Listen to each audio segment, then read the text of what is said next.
नमस्कार दोस्तों, मैं विशाल रस्तोगी स्वागत करता हूं आपका एक बार फिर से वी एकेडमिक्स टीचिंग पर। इस वीडियो में हम पढ़ने जा रहे हैं अपना जो डीएलएड और डीपीएससी का जो एंट्रेंस एग्ज़ाम है 2024-26 का। उसमें हमारा जो कंप्यूटर एक सब्जेक्ट है, ये कंप्यूटर से आपके जो पेपर होने वाले 10 क्वेश्चन आएंगे 10 मार्क्स के। ठीक है, तो 10 क्वेश्चन 10 मार्क्स के आएंगे, तो वो हम करने जा रहे हैं। और इस कंप्यूटर का ये फर्स्ट चैप्टर हमारा इंट्रोडक्शन टू कंप्यूटर का परिचय। तो चलिए ये शुरू करते हैं। तो हम पहले जान लेते हैं कि कंप्यूटर का अगर हम किस शब्द से, कंप्यूटर जो शब्द है किस भाषा से आया, तो लैटिन भाषा का एक शब्द होता है कंप्यूट, उससे आया है, जिसका अर्थ होता है गणना करना। ठीक है, इसलिए कंप्यूटर को हम गणक यंत्र यानी गिनने का एक यंत्र भी कहते थे।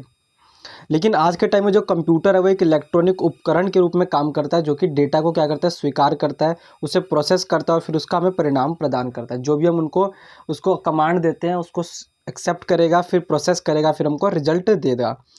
कंप्यूटर के अगर घटक की बात करें, उसमें 3 घटक होते हैं, हार्डवेयर, सॉफ्टवेयर और उपयोगकर्ता। तो एक एक करके जानते हैं तीनों के बारे में। तो पहला, अगर हम जानने से पहले हम ये जान लेते हैं जो कंप्यूटर का फुल फॉर्म। देखिए, कोई ऑफिशियल फुल फॉर्म तो होता नहीं है कंप्यूटर का, लेकिन अनऑफिशियली अगर हम बात करें तो हमारे पास कंप्यूटर का एक फुल फॉर्म निकल के आता है, कॉमन ऑपरेटिंग सिस्टम मशीन। यानी एक सिस्टम, ऑपरेटिंग सिस्टम मशीन है जो कि कॉमन है सबके लिए। और किस लिए यूज़ करता है, purpose use for technology, education and research. यानी टेक्नोलॉजी के लिए, रिसर्च के लिए और एजुकेशन के लिए हम इसका यूज़ करते हैं। अब हम बात करते हैं हार्डवेयर की, जो कि हमारा एक कंप्यूटर का घटक कहते हैं। ठीक है, तो हार्डवेयर जो होता है वो कंप्यूटर के जितने भी भौतिक रूप होते हैं उनका उसे कहते हैं। जितने भी आप कंप्यूटर को भौतिक फिजिकल ऑब्जेक्ट आपको जितने भी दिख रहे हैं, जैसे हमारा मॉनिटर हो गया, कीबोर्ड हो गया, माउस हो गया, माइक हो गया, ये सब क्या हमारा भौतिक है, तो इसे हम हार्डवेयर कहते हैं। और ये इसका काम क्या करता है, इसका काम होता है जो सॉफ्टवेयर ने निर्देश दे रहा है उसको क्रियान्वित करने का काम करता है और डेटा को प्रोसेस करता है। हार्डवेयर के अगर घटक की बात करें तो हमारा पहला घटक आता है सेंट्रल प्रोसेसिंग यूनिट, सीपीयू, जिसे कंप्यूटर का दिमाग या ब्रेन भी कहते हैं, जो कि सभी निर्देशों को क्रियान्वित करने का, प्रोसेस करने का काम करता है। उसके बाद आता है हमारा मेमोरी। मेमोरी जो है वो डेटा और निर्देशों को स्टोर करने का काम करता है। स्टोरेज डिवाइस अगर आता है जो कि डेटा को ना स्थायी रूप से, डेटा को स्थायी रूप से स्टोर करने का काम करता है हमारा स्टोरेज डिवाइस। इसके साथ अगर हम बात करें इनपुट और आउटपुट डिवाइस, इनपुट कमांड और आउटपुट रिजल्ट प्राप्त करने के लिए हम जो डिवाइस यूज़ करते हैं उसे हम इनपुट और आउटपुट डिवाइस कहते हैं। अब हम बात करते हैं सॉफ्टवेयर के बारे में। तो सॉफ्टवेयर की अगर बात करें तो सॉफ्टवेयर क्या है, निर्देशों का एक समूह है। ठीक है, ग्रुप ऑफ कमांड होता है सॉफ्टवेयर, जो कि कंप्यूटर को ये बताता है कि उसे क्या करना है। और अगर बात करें सॉफ्टवेयर के प्रकार की, तो 2 प्रकार के होते हैं सॉफ्टवेयर। एक होता है हमारा system software, system operating software भी कहते हैं इसको। तो ऑपरेटिंग सिस्टम सॉफ्टवेयर की बात करूँ तो ये एक ऐसा सॉफ्टवेयर होता है जो किसी भी कंप्यूटर को चलाने के लिए बहुत ही यूज़फुल होता है। अगर ये नहीं होगा तो कंप्यूटर चल ही नहीं पाएगा। एग्जाम्पल की अगर हम बात करें तो विंडो जो है, माइक्रोसॉफ्ट का जो विंडो है, वो विंडो एक ऑपरेटिंग सिस्टम है जो कि कंप्यूटर को चलाने में मदद करता है। ठीक है, बुनियादी जो काम हमको करना है ना, हमको स्क्रीन देखनी है, ठीक है, ये सब होगा तभी होगा जब हम सिस्टम सॉफ्टवेयर हमारे पास होगा तब, ऑपरेटिंग सिस्टम सॉफ्टवेयर होगा तब। अगर ये नहीं है ना तो कंप्यूटर एक डब्बा है और कुछ नहीं है।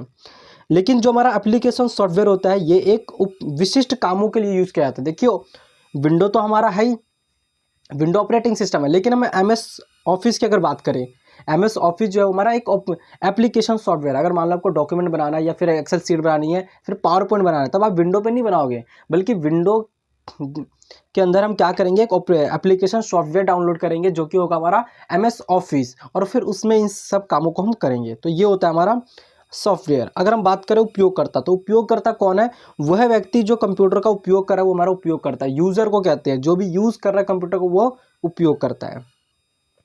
अब हम बात करते हैं कंप्यूटर के प्रकार के बारे में। तो कंप्यूटर के प्रकार की अगर हम बात करें तो आकार के आधार पर हमारे पास 4 कंप्यूटर आते हैं। पहला जो हमारा कंप्यूटर आता है वो डेस्कटॉप।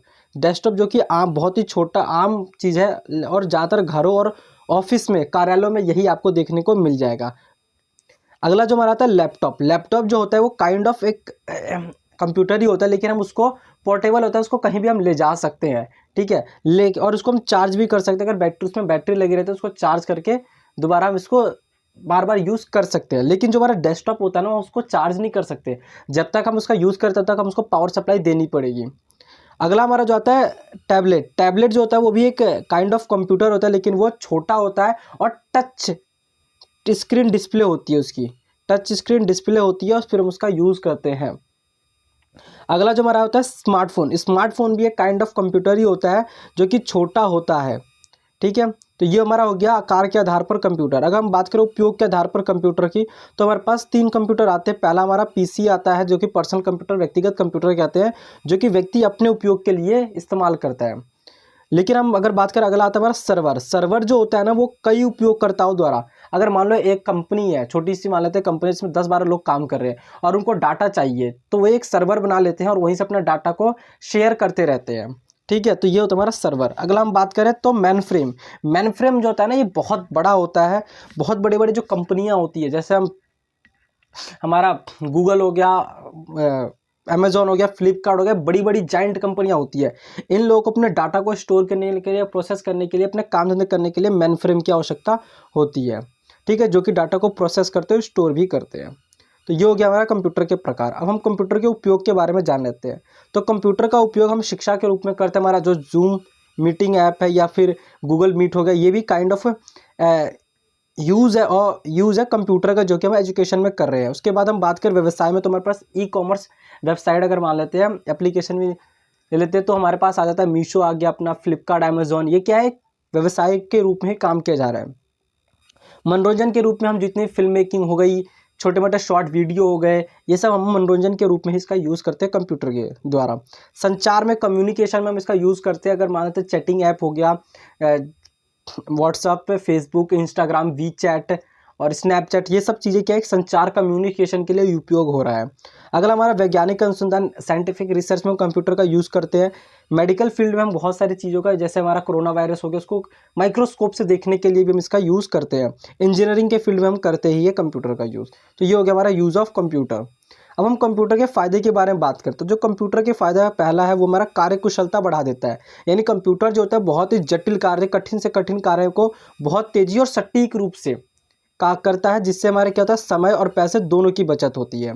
इसके साथ हमारा आता है संचार में सुधार आया है। कंप्यूटर ने हमारे पास क्या क्या ऑप्शन दिए, ईमेल का ऑप्शन दिया, सोशल मीडिया हमारे पास आ गया, वीडियो कॉन्फ्रेंसिंग आ गई है, जिसके द्वारा हम क्या कर सकते हैं, संचार, कम्युनिकेट कर सकते हैं एक दूसरे से, ठीक है। और जो कि दुनिया के एक कोने से लेकर दूसरे कोने तक हम कम्युनिकेट एक दूसरे से कर पा रहे।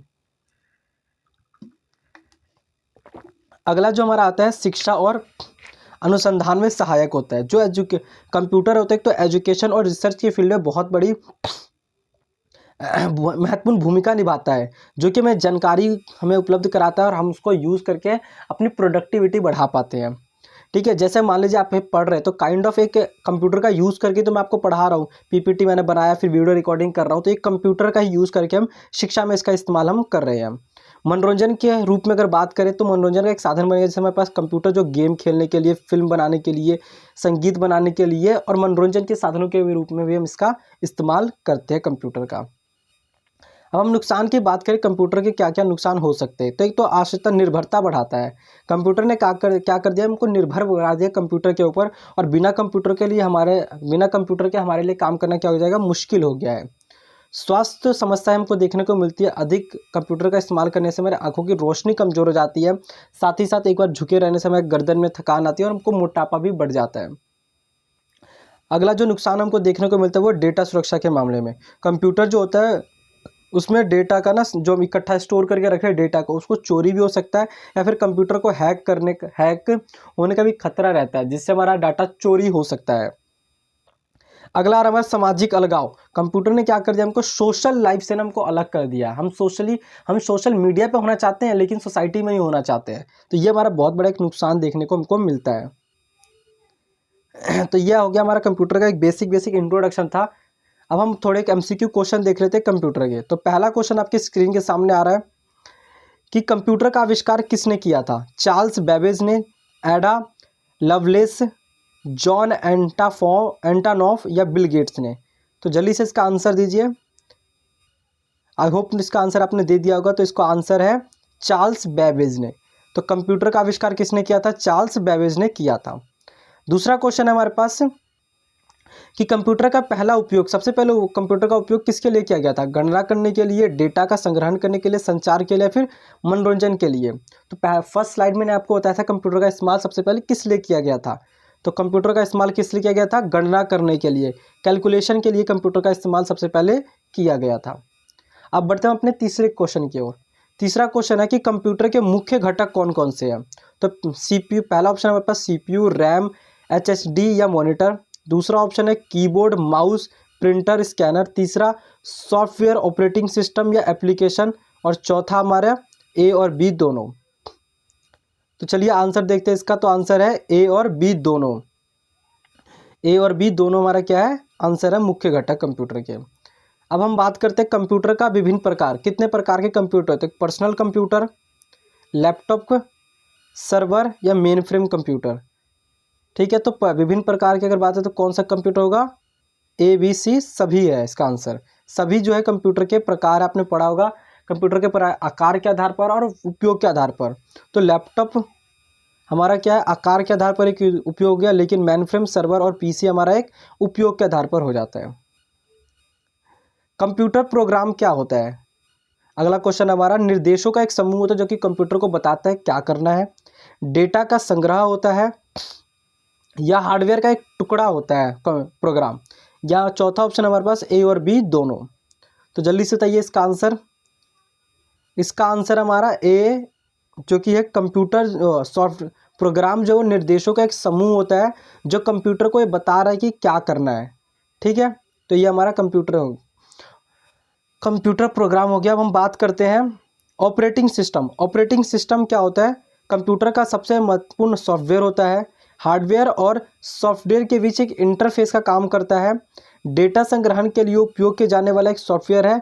या फोर्थ ऑप्शन हमारे पास ए और बी दोनों। तो इसका आंसर है ए और बी। डी इसका आंसर है, ए और बी दोनों। यानी जो सिस्टम सॉफ्टवेयर है कंप्यूटर का महत्वपूर्ण सॉफ्टवेयर है जो कि हार्डवेयर और सॉफ्टवेयर के बीच में एक क्या काम करता है? एक इंटरफेस का काम करता है, जोड़ने का काम करता है अपना ऑपरेटिंग सिस्टम। अब हम बढ़ते हैं इंटरनेट की तरफ। इंटरनेट क्या है? इंटरनेट क्या है? इंटरनेट कंप्यूटरों का एक विश्वव्यापी नेटवर्क है, वर्ल्ड वाइड नेटवर्क है, या फिर जानकारी का एक विशाल भंडार है, संचार का एक साधन है, या सभी ए बी सी तीनों। तो जल्दी से इसका आंसर दीजिए। इसका आंसर है डी, ए बी सी तीनों। कंप्यूटर जो एक नेटवर्क की तरह इंटरनेट एक नेटवर्क की तरह काम करता है जो कि कंप्यूटरों का जुड़ा हुआ है। दूसरा, एक इस पर हमारे पास जानकारी भी मिल जाती है, बहुत सारा नॉलेज पड़ा हुआ है, इन्फॉर्मेशन पड़ी हुई है कंप्यूटर के ऊपर। तीसरा, क्या एक संचार का साधन भी, कम्युनिकेशन का भी साधन बन जाता है इंटरनेट, इसलिए सभी इसका आंसर है। वेब ब्राउज़र क्या है? इंटरनेट पर जानकारी खोजने के लिए उपयोग किए जाने वाला एक सॉफ्टवेयर है वेब ब्राउज़र। दूसरा ऑप्शन, वेबसाइट को ढूंढने के लिए उपयोग किए जाने वाला एक सॉफ्टवेयर है, या डेटा के संग्रहण के लिए उपयोग किया जाने वाला एक सॉफ्टवेयर है, या फोर्थ ऑप्शन अपने पास ए और बी दोनों। तो इसका आंसर है ए और बी दोनों। जो वेब ब्राउज़र है वो एक इंटरनेट पर जानकारी खोज किए जाने वाला एक सॉफ्टवेयर के रूप में काम करता है। ठीक है, और वेबसाइटों को देखने के लिए भी इसका उपयोग किया जाता है। तो ये ए और बी इसका आंसर है। वेब कंप्यूटर क्या है? ए और बी दोनों, वेब ब्राउज़र। अब ईमेल की बात करते हैं। तो ईमेल क्या है? एक इलेक्ट्रॉनिक मेल है, या डाटा को भेजने प्राप्त करने का एक तरीका है, या संचार का एक साधन है, या फोर्थ ऑप्शन पास ए बी सी तीनों। तो इसका आंसर है डी, ए बी सी तीनों। ईमेल जो है ना वो एक इलेक्ट्रॉनिक मेल है। ईमेल की फुल फॉर्म यही होती है, ई मेल। ये आपके पास आता है ना ईमेल, तो ई से इलेक्ट्रॉनिक और एम मेल। ठीक है, ईमेल आपके पास एक और ऑप्शन था जी मेल। जीमेल का फुल फॉर्म क्या है? Google mail. ठीक है, तो ये आप याद रखिएगा, फुल फॉर्म ही पूछ लेता है ईमेल और जीमेल का। तो ईमेल क्या है? कि इलेक्ट्रॉनिक मेल है जो कि डेटा को भेजना प्राप्त करने का तरीका और एक संचार का कम्युनिकेशन का एक साधन भी बनता है। अब आपके पास आता है डेटाबेस क्या होता है? डेटाबेस डेटा का संग्रहण होता है, या डेटा को व्यवस्थित और संग्रहित करने का एक तरीका है, या चौथा प्रबंधन प्रणाली द्वारा प्रबंधित डेटा का संग्रह है, या ए बी सी तीनों। तो इसका आंसर है ए बी सी तीनों। डेटाबेस एक ऐसा स्थान हो जहाँ पे हम डेटा का संग्रहण कर सकते हैं और एक व्यवस्थित रूप से उसको संग्रहित करके हम रख सकते हैं। ठीक है। अगला आता है हमारे पास प्रोग्रामिंग लैंग्वेज। प्रोग्रामिंग भाषा क्या होती है? तो कंप्यूटर को प्रोग्रामिंग भाषा एक ऐसी भाषा जो कि कंप्यूटर को निर्देश देने के लिए उपयोग की जाती है, या प्रोग्रामर द्वारा उपयोग की जाने वाली भाषा है, या फिर कंप्यूटर द्वारा समझी जाने वाली भाषा, या सभी। तो इसका आंसर है डी, सभी। प्रोग्रामिंग भाषा जो है कंप्यूटर को निर्देश देने की एक भाषा होती है, ठीक है, जो कि कंप्यूटर द्वारा समझी जाती है और इसी भाषा को समझकर हमको आउटपुट देता है। हमको अगर कुछ सर्च करना है तो हम भले ही ABC अपना इंग्लिश अल्फ़ाबेट का यूज़ करके, या फिर क्या कहते हैं, रोमन लिपि का इस्तेमाल करते हैं, फिर देवनागरी लिपि। लेकिन जो कंप्यूटर होता है ना, वो एक प्रोग्रामिंग भाषा के तहत ही उसको समझ पाता है, तो कोडिंग की जाती है उसकी, तभी वो समझ पाता है। तो ये हो गया हमारा प्रोग्रामिंग लैंग्वेज। अगला हमारा आता है एल्गोरिथम। क्या है? एल्गोरिथम जो होता है निर्देशों का एक समूह होता है जो किसी समस्या को हल करने के लिए उपयोग किया जाता है, या फिर प्रोग्रामिंग भाषा में लिखा जाता है, या फिर एल्गोरिथम का कार्यान्वयन है, या फोर्थ अपने पास ए और बी दोनों। तो इसका आंसर है डी, ए और बी दोनों। जो यानी एल्गोरिथम और निर्देशों का एक समूह होता है जो समस्या को हल करने के लिए उपयोग किया जाता है, ठीक है, और ये प्रोग्रामिंग भाषा में लिखा गया एक एल्गोरिदम होता है। तो ये इसका आंसर है। तो यहाँ पे हमारे MCQ खत्म हो जाते हैं, ठीक है। आई होप आपको वीडियो अच्छा लगा होगा। अगर वीडियो आपको अच्छा लगा तो हमारे वीडियो को ज़्यादा से ज़्यादा शेयर कीजिए और लाइक भी कीजिए। अगर आप हमारे चैनल पर नए आए हैं तो हमारे चैनल को सब्सक्राइब जरूर कीजिएगा, और ऐसे ही नई इन्फॉर्मेटिव वीडियो और अपने एग्ज़ाम रिलेटेड या कोर्स रिलेटेड टीचिंग के फील्ड में नॉलेज या इन्फॉर्मेशन के लिए हमारे चैनल से जुड़ सकते हैं और हमारे चैनल को सब्सक्राइब कर सकते हैं। चलिए, मैं मिलूँगा आपसे अगले वीडियो में। तब तक के लिए जय हिंद, जय भारत।